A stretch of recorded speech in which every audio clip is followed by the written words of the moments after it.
not ready yet. There it is. There it is. But we are. Now Buzz is ready. Okay. Here, let me get over here. Oh, yeah. Aunt Leslie. Uncle Frank put over there for some reason. So now I can talk over all of you. Don't give him a microphone. The Don't. time. You guys don't know what you're in for. Buckle up, kids. Yeah. Last time Angela and I weren't here. Where were we?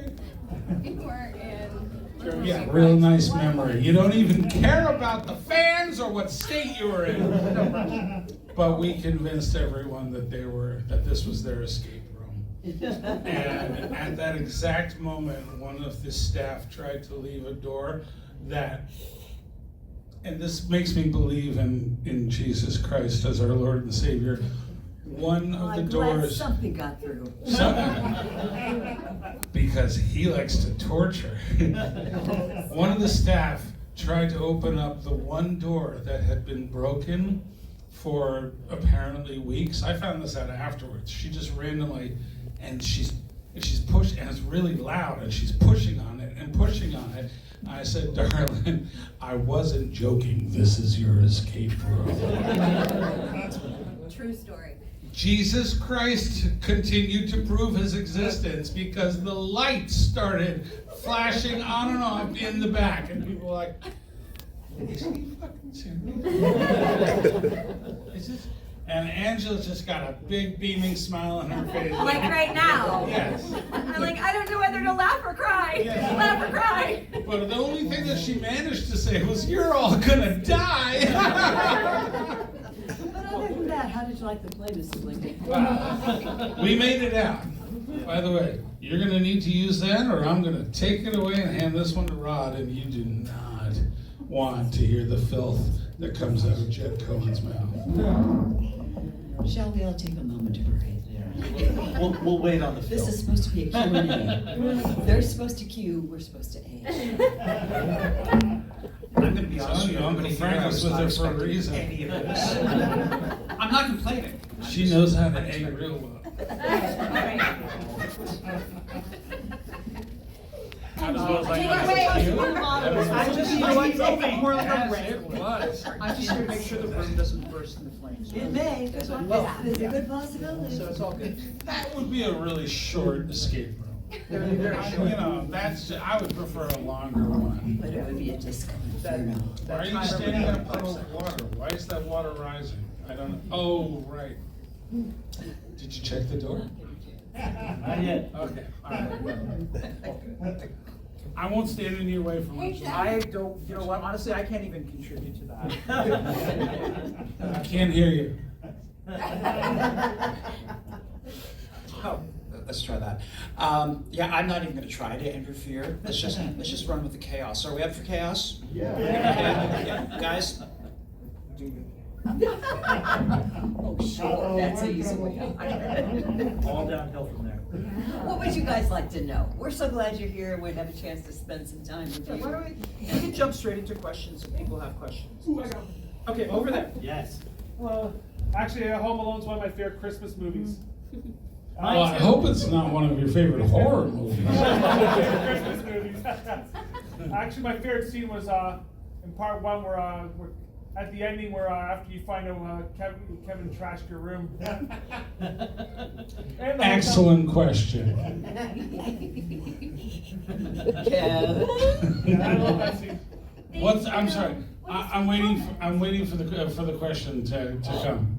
How long did that scene take to get shot? Just curious to ask. Like, They added that line in what is called ADR. Anyone? Bueller. Another John Hughes movie.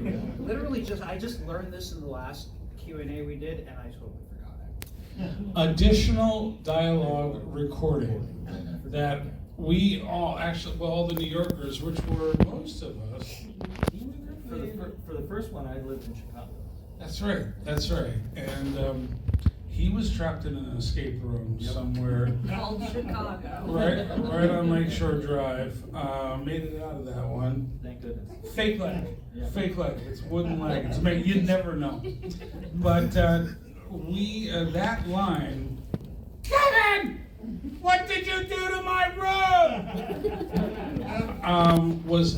Was recorded at a professional audio recording studio on 57th Street in Broadway, 1501. Steve address, just in case. Yeah.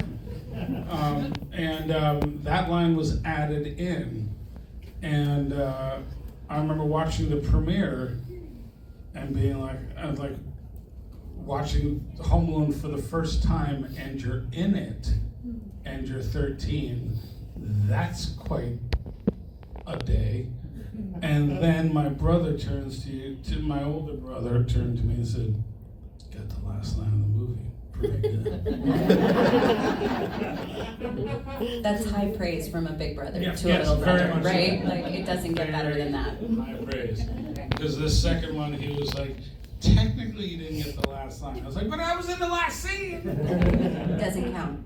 And they Not brought as in cool. dear departed John Hurt to say, Kevin! In my tone. He said his instructions were to imitate my cracking voice and, Kevin! You spent $967 on room service! And for some reason, Kevin, in the middle of Central Park, can hear his father in the Plaza Hotel on the presidential ambassador's floor.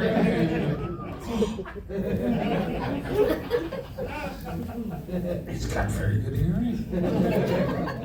He knew it was coming. Magic of just how he didn't get some form of Aryan bird flu from the pigeon lady. That's what was most concerning to me in that movie. That was just unrealistic. Now, breaking out of jail and ending up in the back of a fish truck, totally plausible. The back of the truck opening up on the block that the child is walking by. Those were trout. And that's why she's my aunt. She's got those a truck full of trout. And I say, smell that, Marv? Yeah. A line from the last movie. He says, no, it's freedom. No? Fish. We'd like to thank you for coming out, and that's all the time that I have. I'm exhausted. Liar. You could go and go and go. That's true, I really can. Yeah. There are 3 others on this here, just so you know. Just Well, wanted to- I'll just have to save my energy then. But Angela's first. Yes. Hi. Hi. Does that answer your question? That last line was actually recorded months later in a studio. Yeah, perfect. Okay, good. Excellent. Thank you so much. No problem. Anybody else want to jump in?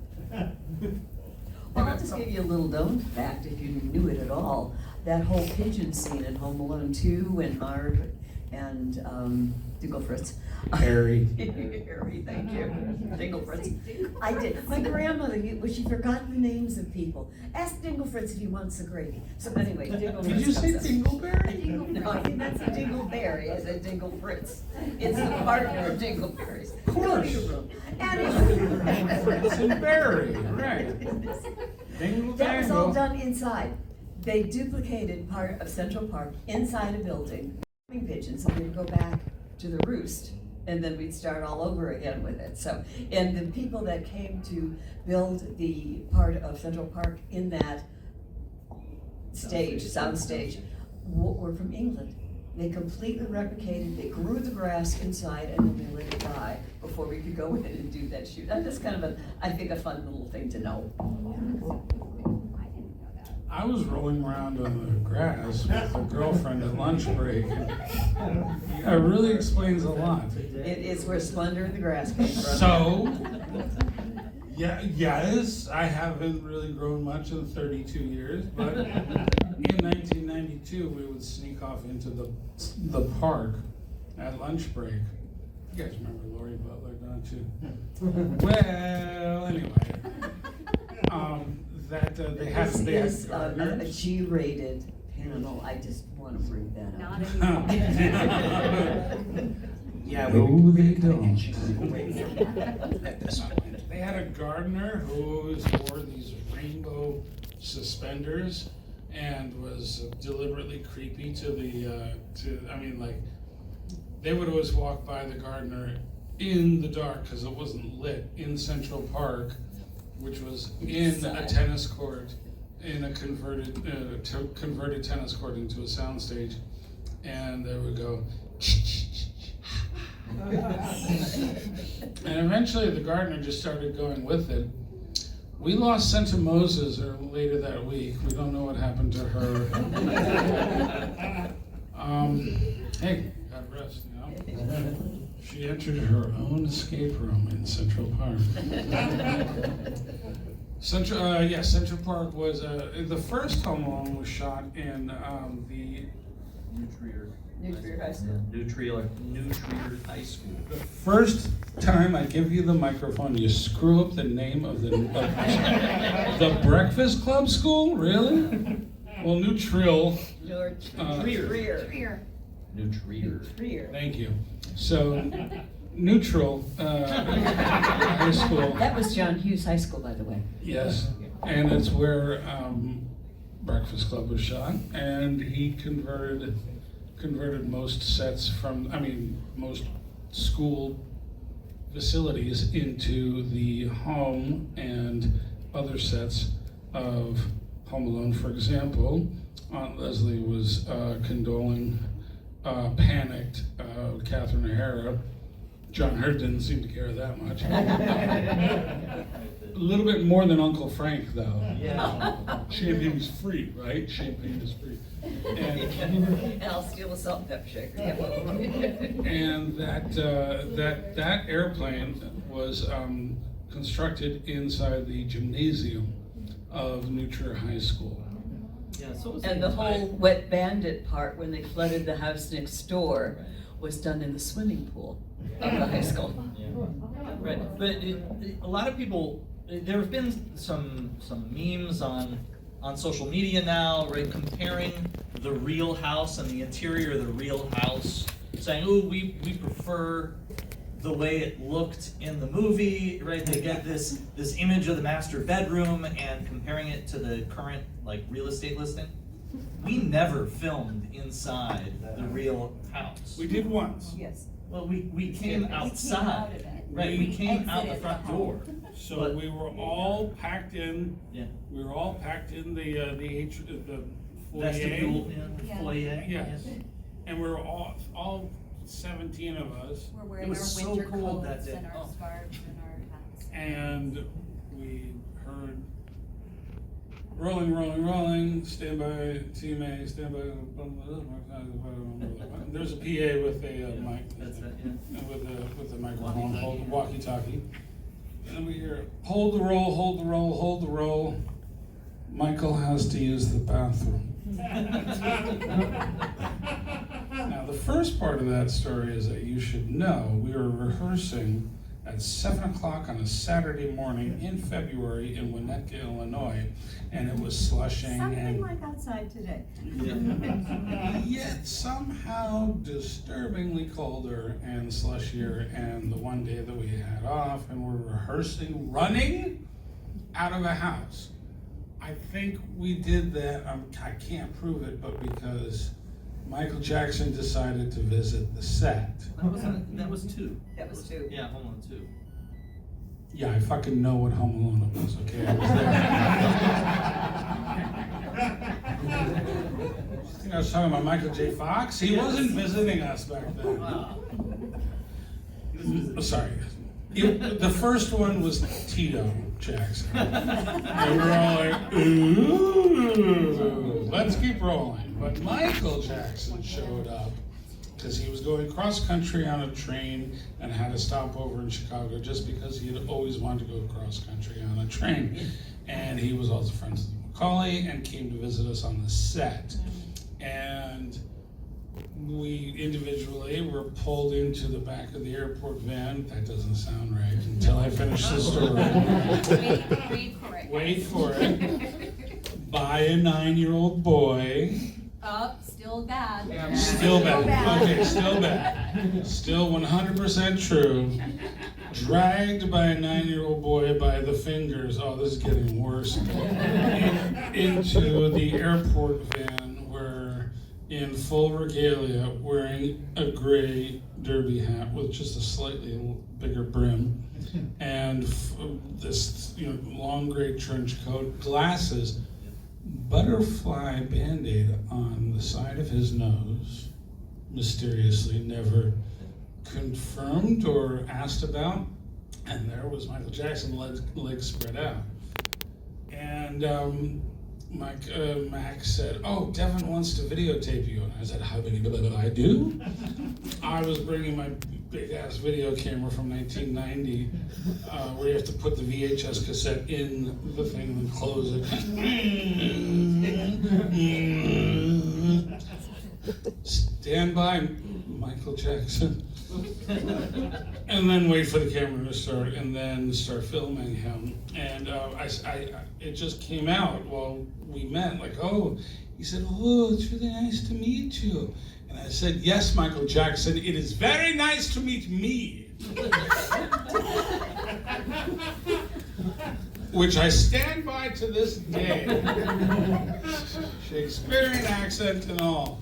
And Michael was a tad taken back, but apparently amused, because the next thing out of my mouth was, "Oh, I'm doing a documentary for myself. Can I film you, the most private celebrity of the 20th century?" And without a moment's hesitation, he said, "Oh, sure, as long as Macaulay is there." And I was like, "Oh, fine." I'll have to have the only known footage of Macaulay Culkin and Michael Jackson jumping around without a film crew behind me. Fine, whatever. Hold the roll. Michael has to go to the bathroom. That has caught you up. That was the pre-story to catch you up to. And the next question from anyone? That was an emotional roller coaster. Didn't even get to tell you about the interview. That's the best part. I don't know. Look it up on Entertainment Tonight. Max said, "This is the time if you want to interview him." I said, "Okay." What is a 15-year-old who is not prepared, who's barely awake, going to ask Michael Jackson with Macaulay Culkin together for the first time in a closed... It was in the piano room. It was right by, the Christmas tree was right by where Mac looks out the window at the end and sees old man Marley molesting some redhead kid. That's not what happened. That's not? That's I misinterpreted that? Yeah. I was like, "Get off her! You did. Get off her! She's gonna end up in a bucket of salt! Get off her!" Have I been watching it the wrong way this whole time? Yeah. Well, son of a gun. I can see everyone. Who might have a question? I saw a hand I got over questions here. now. Well, no, you're done for the moment. Just I got a lot of questions. Just favorite scenes. Oh, we're staying way longer than that. Will you shut your mouth? I don't speak Italian accents. Favorite scene. Favorite scene? Clearly. Of course, Give it back when you're done. My favorite's with the spider and old man Mark looking out the window with this guy. Aww. You know, it was great fun to film. You know, the spider only moved once. You know, I tap on the cage and the spider skitters away.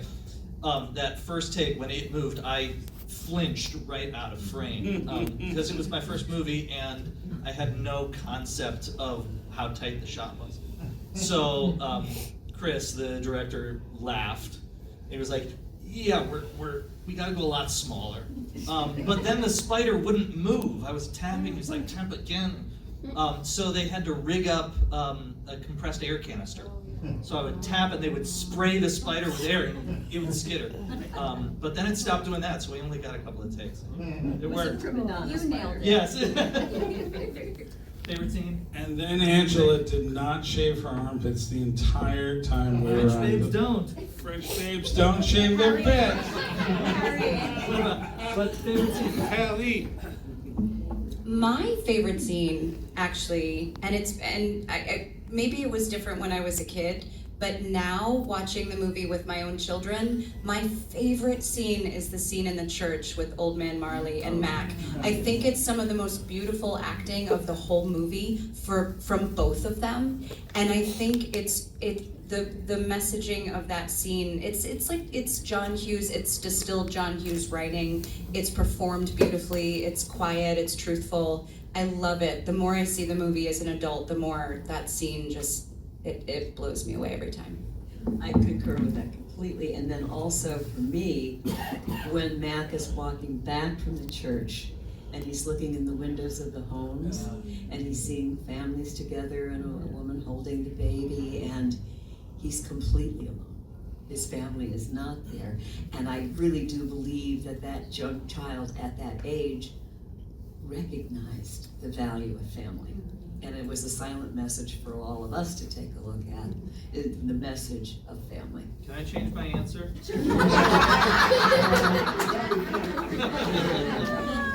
What movie was I watching?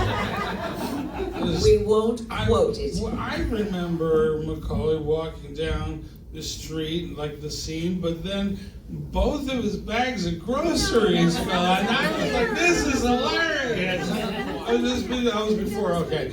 I then remember Macaulay feeling so helpless, he's crying, watching this young redheaded 8-year-old about to get murdered by a South Bend shovel slayer. No. That's everyone else in the theater was crying too. This is Not the little girl. He hasn't murdered anyone since '58. But also, guys, Have you can ever we- heard of the South Bend shovel slayer? Back in can we 58, talk? he murdered Can his you? whole family and half the people on his block. Someone With his take his nose microphone away. Take it away, I was Jed. watching a very different Take it away. movie. And Guys, I'll tell you can one we- other thing. Devin Ratray. Yes, thank you, sound. Thank you. Can we This is talk? the sequel, Home Alone, Cat in the Room by Yourself. Can we talk about just briefly how much of the movie is little Mac Culkin walking and or running alone through the streets of Winnetka? So much walking and running alone that kid did. It's amazing. That film to be made just with Just just Mac walking. I'll give you a little story also from the back scenes. I don't know if you remember this or not, but Joe Pesci brought his dog with him to set, and his dog loved to dive for golf balls in the swimming pool. So they brought in a child-sized swimming pool, filled it with water, and every time we were seeing scenes, Joe's throwing the golf balls into, dog's running and slamming, and the water's going everywhere. What movie was I watching? I don't remember a single. I don't even That's remember because you a were dog. out in the park with the girl. I'm getting the signal that we need to wrap this up for the next panel, and obviously, I think that's the best way that we could possibly end this. This is my last panel for the day as well, and that's also fitting. Thank you all. Thank you. Because